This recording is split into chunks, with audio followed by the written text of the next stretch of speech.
A música, a síncopa, a coreografia, os salões, os palcos cariocas e o enlaçamento de linguagens. A dança na literatura é o assunto de hoje em Cidade de Leitores.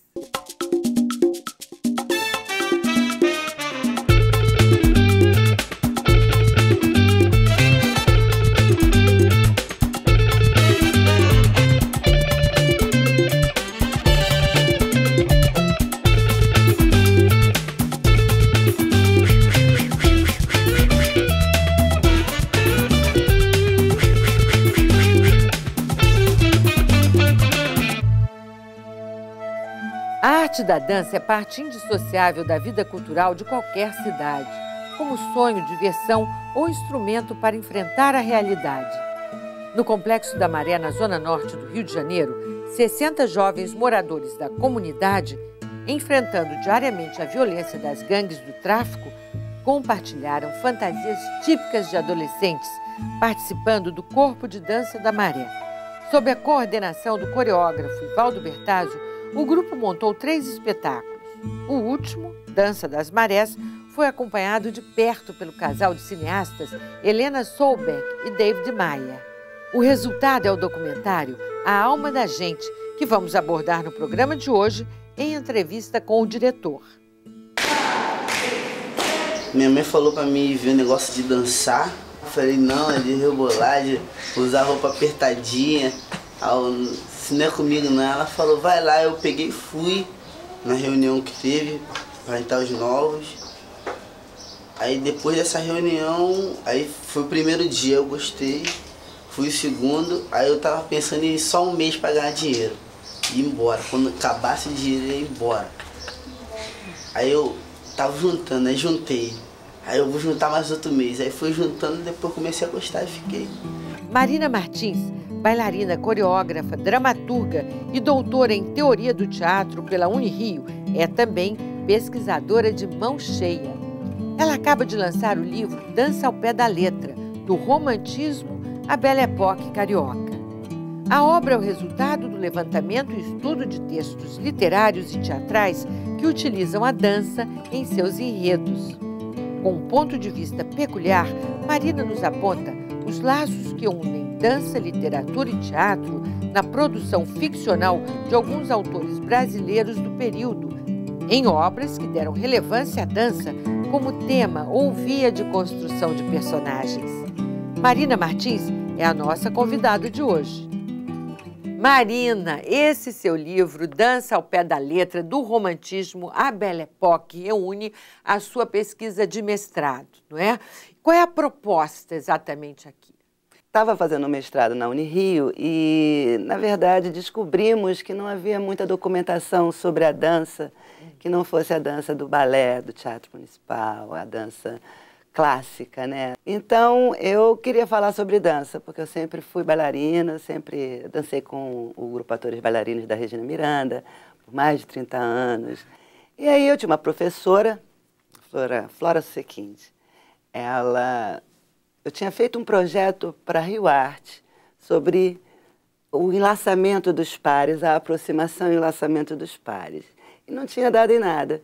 E eu mostrei esse projeto para essa professora e ela falou assim, poxa, por que você não faz então o seu mestrado em cima disso?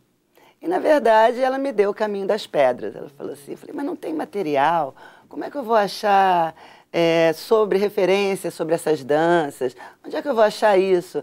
Ela na literatura. E realmente descobri na literatura brasileira desse período muita informação. Agora, quanto ao enlaçamento da dança com a literatura, em que aspectos ele pode aparecer dentro de um texto literário, no tema, assim, na construção de personagens, na própria narrativa?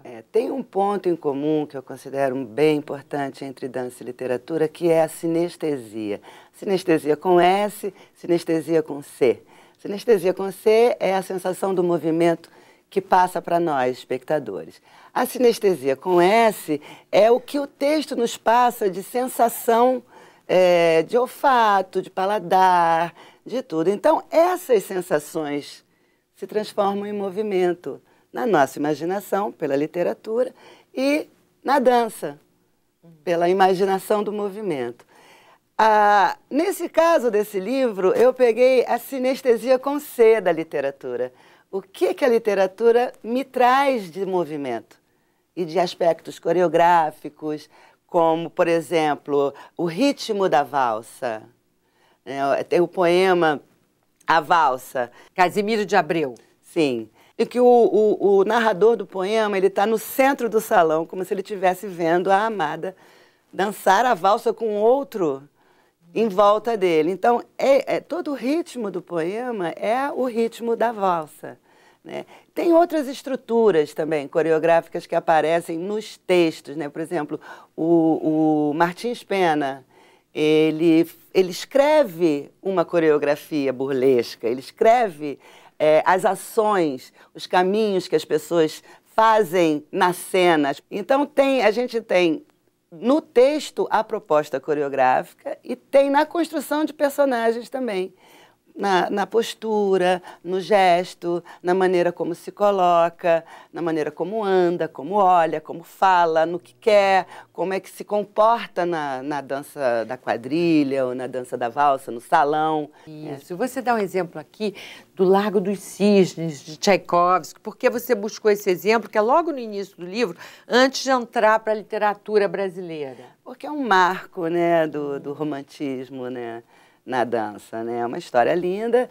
E esse cisne, né, que é tão etéreo, né, que é tão fantástico, fantasioso, ele cai na Belle Époque, ele cai na terra. É como se fosse o romantismo se transformando no modernismo, né? O romantismo que vai ao chão, que cai.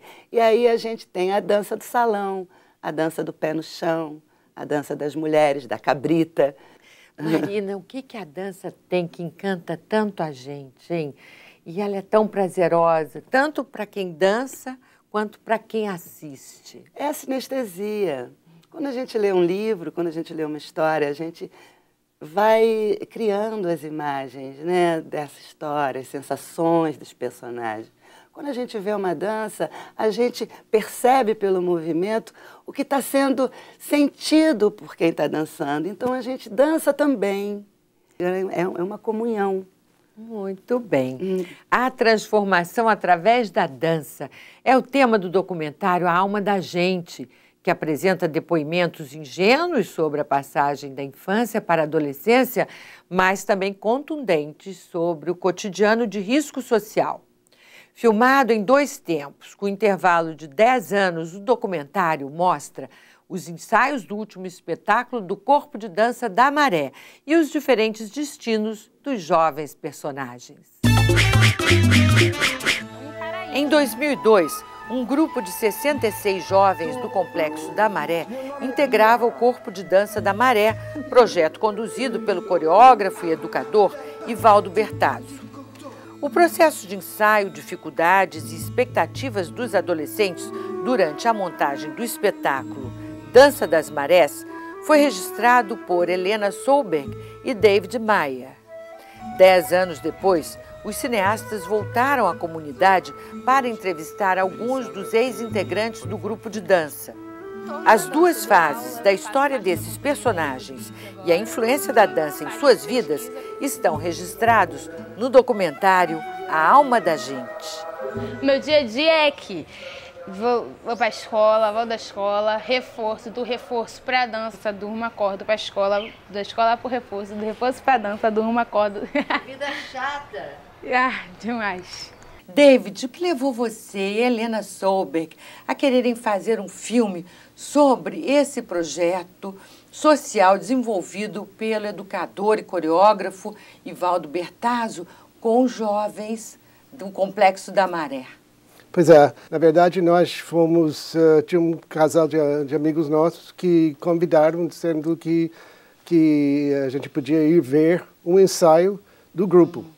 Naquele mesmo momento, entramos na sala de ensaio, vimos aquelas crianças e ficamos muito impactados pela beleza delas, né? pela disciplina, dedicação, gana que elas tinham. E ficamos pensando, ninguém está registrando isso, não tem ninguém filmando, fazendo nada. Acho que só passou uma semana e resolvemos voltar. E essa vez eu trouxe comigo uma câmera que eu tinha.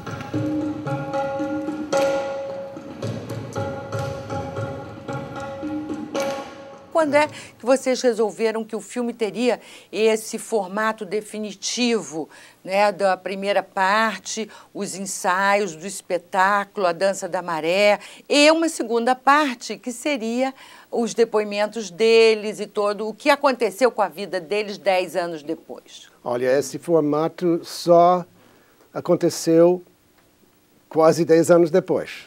Nós filmamos mais ou menos 50 horas de material. Aí tudo aquilo foi para a gaveta. Gosto daqui, eu gosto das pessoas daqui, entendeu? Mas assim, eu pretendo sair daqui o mais breve possível. E eu acho que uns 5 anos depois, nós sempre ficamos com aquela... sabendo que naquela gaveta havia todo aquele material. Tesouro, hein? É, uma riqueza. Tem 10 anos, né, do último espetáculo e de lá para cá uma infinidade de coisas aconteceram. Eu já não quero mais ser fisioterapeuta, estou me formando em Direito e pretendo me especializar na área ambiental. Saí do Complexo da Maré. Aí começamos a saber sobre as crianças, fizemos uma primeira, um pré-reencontro, entendeu? Na casa de um deles e vimos mais ou menos o que estava rolando nas vidas deles. Aí nós pensamos que, de repente, o destino estava nos dando uma oportunidade especial. E aí que começamos a pensar nessa ideia de ter os dois tempos. E é isso, trabalho, estudo. Agora não estou estudando, mas pretendo voltar a estudar e a vida que segue. Se um dia eu tiver a oportunidade de dançar de novo, para mim vai ser muito bom, porque eu acho que eu nasci para isso. Nos depoimentos todos, a gente percebe muito claro o contraste entre a situação de risco que aquelas crianças estão vivendo, os adolescentes estão vivendo, né? Em contato com a violência da guerra do tráfico numa comunidade que ainda não tinha sido pacificada, e o momento em que eles entram no mundo da dança. Qual é, você acha, o depoimento, a passagem do filme, que é mais exemplar desses dois universos que eles vivem naquele momento? Eu acho que bem no começo, quando você vê eles todos entrando no ônibus e começa a ouvir cada um falando justamente isso, que quando a gente entra naquele ônibus, ele leva para um outro universo, um outro mundo, onde as coisas são totalmente diferentes, né? E onde eles têm o espaço mesmo e calmo para poder criar alguma coisa de qualidade. Quando eu saio daqui, eu entro naquele ônibus e eu estou indo para outro mundo. Outro mundo totalmente diferente desse, entendeu? É outro espaço, outra emoção. David, durante todo o documentário, há cenas em que esses adolescentes dançam nas vielas e nos becos do Complexo da Maré. O que vocês queriam dizer com isso? Qual era a intenção e o efeito que vocês queriam alcançar? Na verdade, para mostrar a quanto o desejo de se afirmar como dançarinos, como artistas, tinha penetrado na vida deles.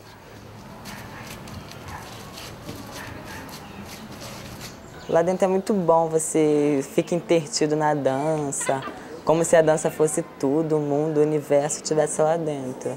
Tipo que te... No próximo bloco... Machado de Assis, né, eu tive a ousadia de falar dele, mas é porque ele é muito dançante. E ainda... Porque eu acho que o filme, ele não é sobre especificamente dança.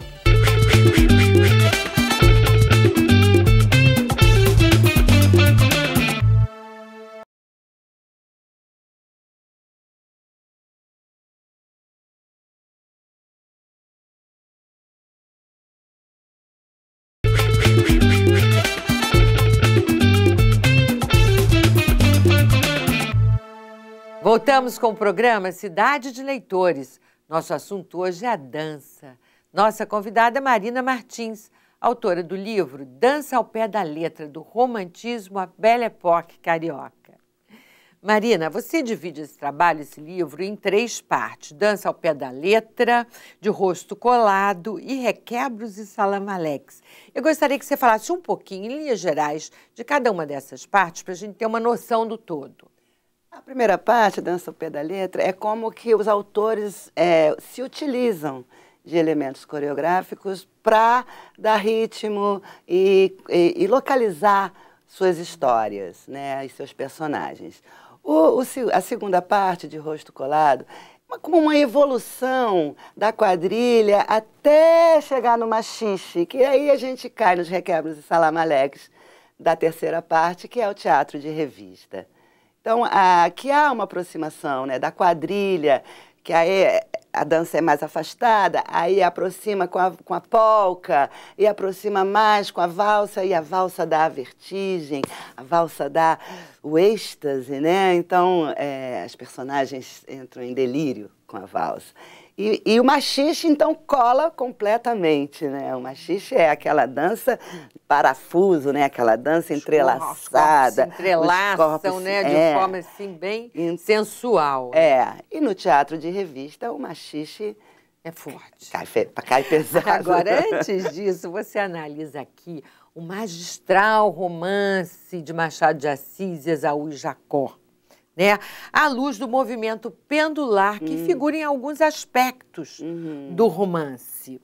Esse movimento de vai e vem, por exemplo, da monarquia, a passagem da monarquia à república já é um movimento, né, de vai e vem. Que outros aspectos ele aparece?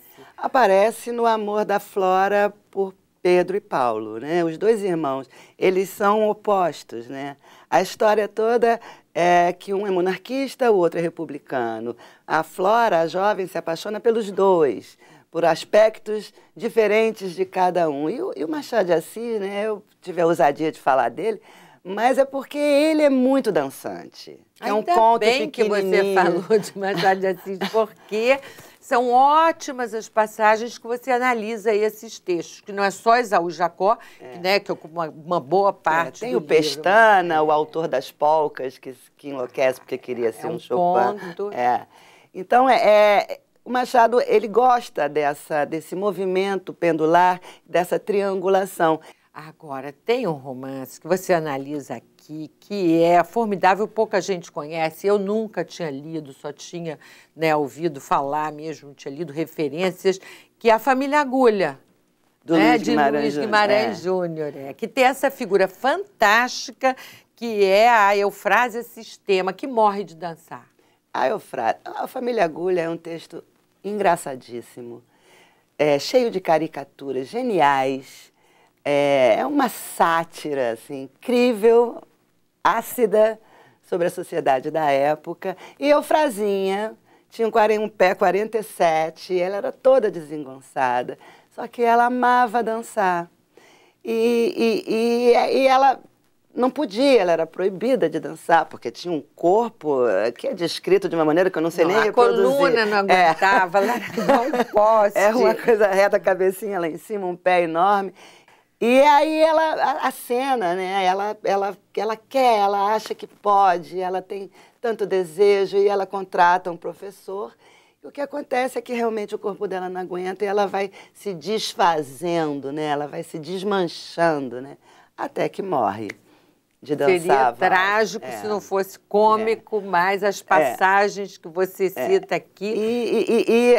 Toda a estrutura da cena é muito coreografada pelo autor também, porque quando ela começa a tropeçar, a cair, as vizinhas ficam horrorizadas. Nossa, ela vai morrer. Então, todas têm uma reação, se colocam de uma maneira especial, né? Então, elas armam uma cena coreográfica em torno daquela tragicomédia que é o desmanche de Eufrasinha.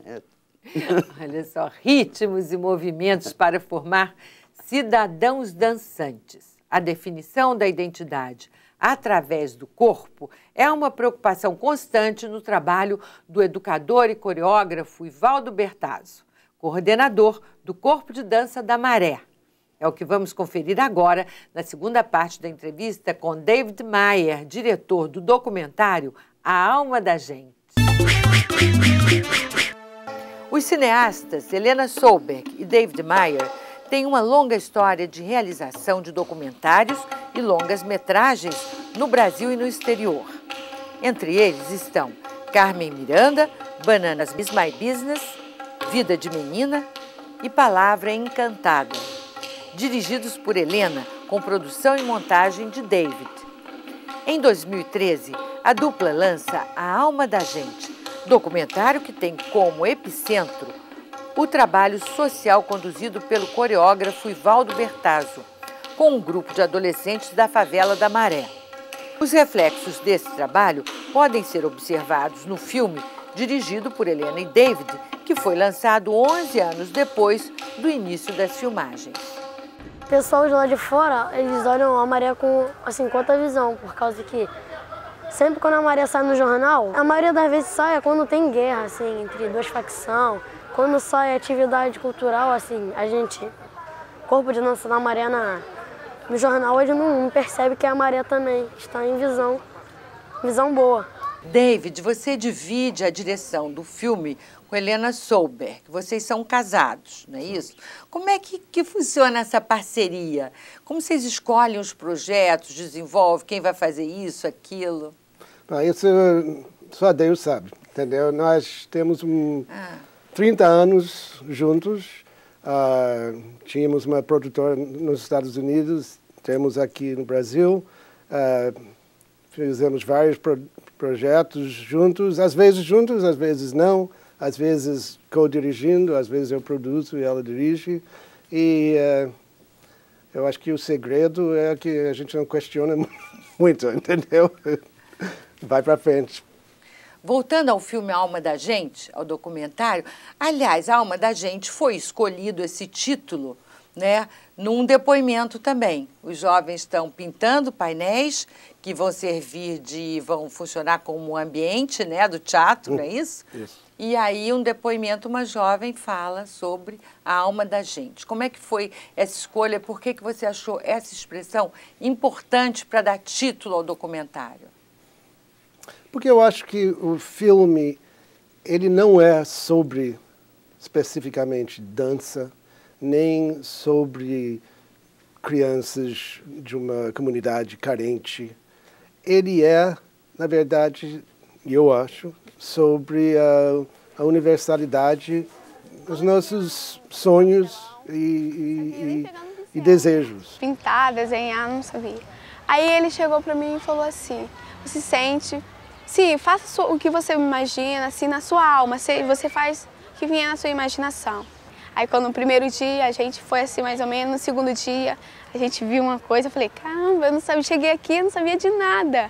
Quando eu vi tudo pintado, telão, tudo, eu falei, caramba, como é que pode? A alma da gente mesmo.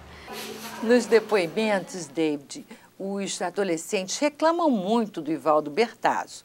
E reclamam que ele é muito exigente, que ele quer que eles acertem imediatamente, que ele é estressado, tudo isso. Isso era mesmo era uma queixa constante deles, porque vocês deram mais ênfase a isso?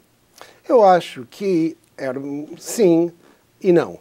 Eu acho que tem uma relação de amor e ódio aí, porque ele é muito exigente, né? Porque ele não quer saber dos seus problemas ou frustrações e ele quer que você, estando na sala de ensaio, trabalha. E ele tem razão, entendeu? Porque é só assim que alguém vai conseguir aquele nível de qualidade artística.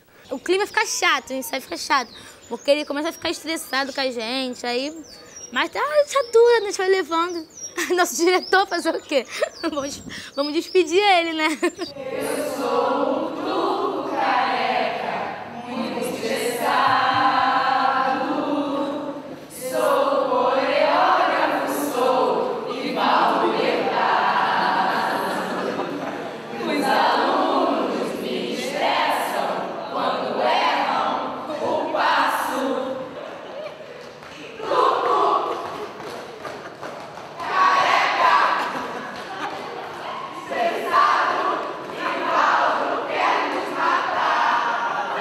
Então, eu acho que eles todos têm maior respeito e amor por Ivaldo. É só ver que 10 anos depois, nos depoimentos, tem um dos dançarinos, né, quer dizer, dos jovens que participam do projeto, que está fazendo um filme, 5 vezes Favela, sim, e que ele dá um depoimento lindo, dizendo que o Ivaldo Bertazzo os preparou, não para a dança, mas para a vida, para a cidadania, para ser o que eles quiserem, não é isso? É exatamente isso. Eu comecei a gostar, pensar em cinema, assim, sem nem saber, por causa da dança, assim. Eu gostava muito da coisa que acontecia na coxia, assim. Eu via o cara do som, eu trocava muita ideia com os caras do som lá. E quando rolou o lance lá de talvez virar DVD, eu fiquei, caraca, olha só que maneiro, um monte de câmera ao mesmo tempo. É um movimento que o Ivaldo fez de não só pensar em tirar o dançarino, mas de tirar um cidadão, um médico, um cineasta, um músico. David, qual é o momento do filme que focaliza bem o Ivaldo Bertazzo, que você acha que mostra bem o trabalho dele com essas crianças? Qual é a ideia que ele tem de educação e de coreografia, de tudo, enfim? Eu adoro aquele momento que ele está com o grupo todo, a música tem uma música um ritmo bem forte, e ele interrompe um pouco e diz para não, naquele momento, não ficar pensando 100% no passo preciso, mas de brincar, de fazer de dentro, em vez de intelectualizar o processo. Ele diz, a razão vem depois, né? Então o que eu queria não é o acerto do passo, é a energia, olhar para lá, mudar o ritmo. Lógico que daqui a um mês você vai fazer melhor. E passaremos pelo racional. O que é perigoso é começar cerebral, começa mais brincando mesmo, mas brincar com energia mesmo, com força. Olha para lá, vamos. No próximo bloco... A coreografia no Teatro Martins Pena, ele é um coreógrafo, né? Ele já dá o roteiro coreográfico da cena.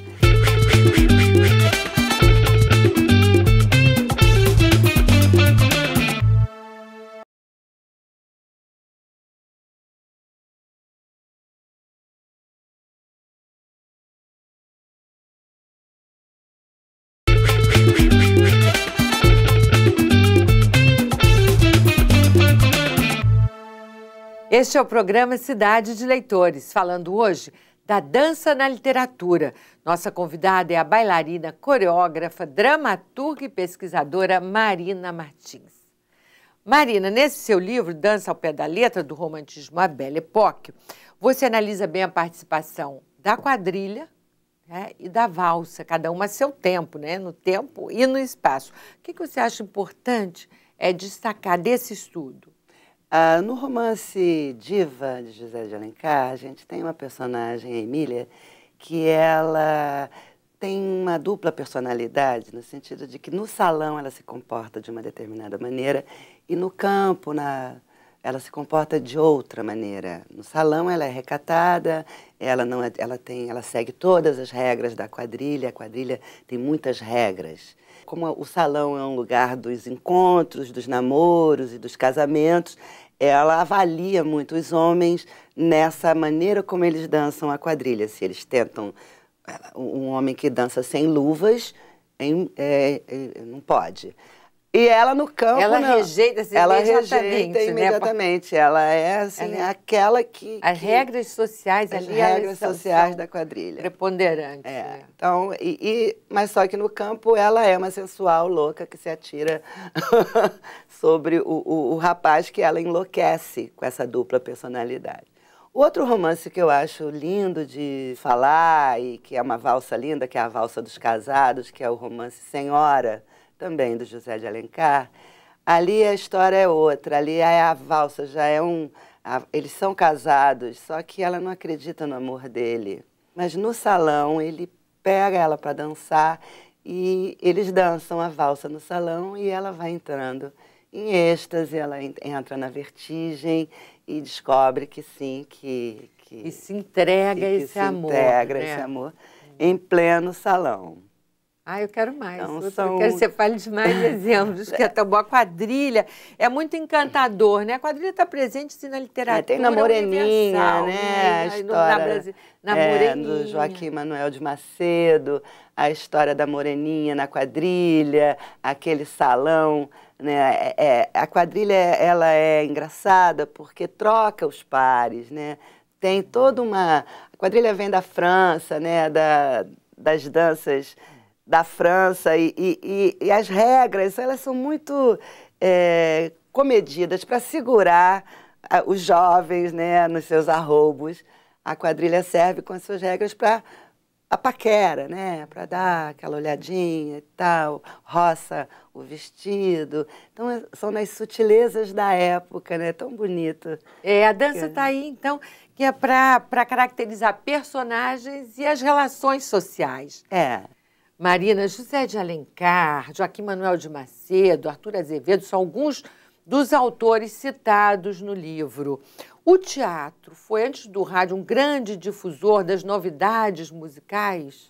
Foi sim. O teatro de José de Alencar e do Macedo é um teatro que não é um teatro, não é como o teatro de revista do Arthur Azevedo. É o teatro que ele tem duas peças, né? O Luxo e Vaidade, por exemplo, é uma peça que passa dentro de um salão de dança. Então, a dança está ali para designar personagens e as tramas entre eles. O teatro de revista, não. O teatro de revista era a televisão da época. Divulgava os ritmos que iam tocar no carnaval, que iam depois, mais tarde, para o rádio, né? Depois o rádio ganhou esse papel.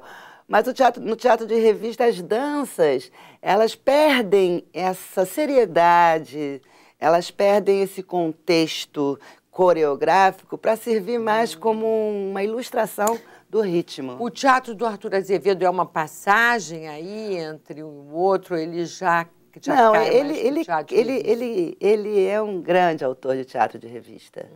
O Arthur Azevedo. Então, as revistas de ano, por exemplo, que ele fazia a revista do ano que passou, então ele criticava, colocava...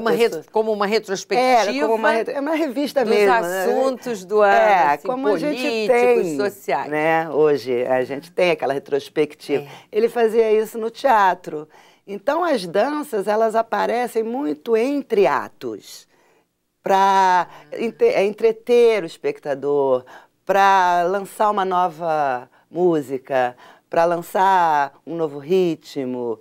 Então, a dança ali ela é muito mais fugaz nesse sentido e muito mais de entretenimento do que a dança no teatro do Alencar e do Macedo, que são mais sérios nesse sentido, né? E a coreografia no teatro de Martins Pena? A coreografia no teatro de Martins Pena, ele é um coreógrafo, né? Ele já dá o roteiro coreográfico da cena. Ele já dá a marcação cênica com o ritmo, né? Então, sábado, né? Aquela peça do Judas, Sábado de Aleluia. Se você lê, você vê uma coreografia acontecendo ali com algumas falas.